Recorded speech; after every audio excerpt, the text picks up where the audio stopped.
पहले हमास, फिर Hezbollah,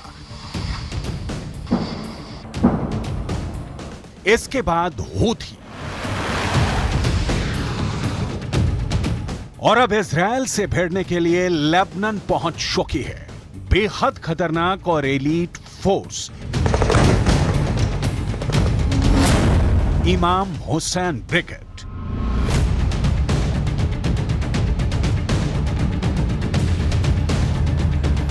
Israel के सैनिक 24 घंटे हर सेकंड आंखों में तेल डालकर इजराइल और लेबनान की बॉर्डर की सुरक्षा कर रहे हैं और ऐसे वक्त में इजराइल को एक बड़ी खबर मिली है। यह खबर नेतन्याहू के लिए मुसीबत पैदा करने वाली है। इमाम हुसैन ब्रिगेड को सीरिया से लेबनान में शिफ्ट किया जा चुका है और लेबनान के अंदर इस वक्त इमाम हुसैन ब्रिगेड को मौजूद बताया जा रहा है।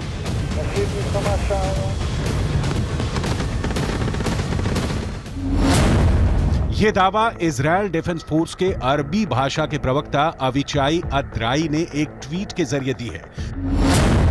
ट्वीट में लिखा गया है कि हाल के हफ्तों में इजराइल के खिलाफ हिजबुल्लाह के बुरी तरह से फेल होने के बाद अब इमाम हुसैन ब्रिगेड सीरिया से लेबनान आ गई है और इसका लीडर जुल्फिकार है।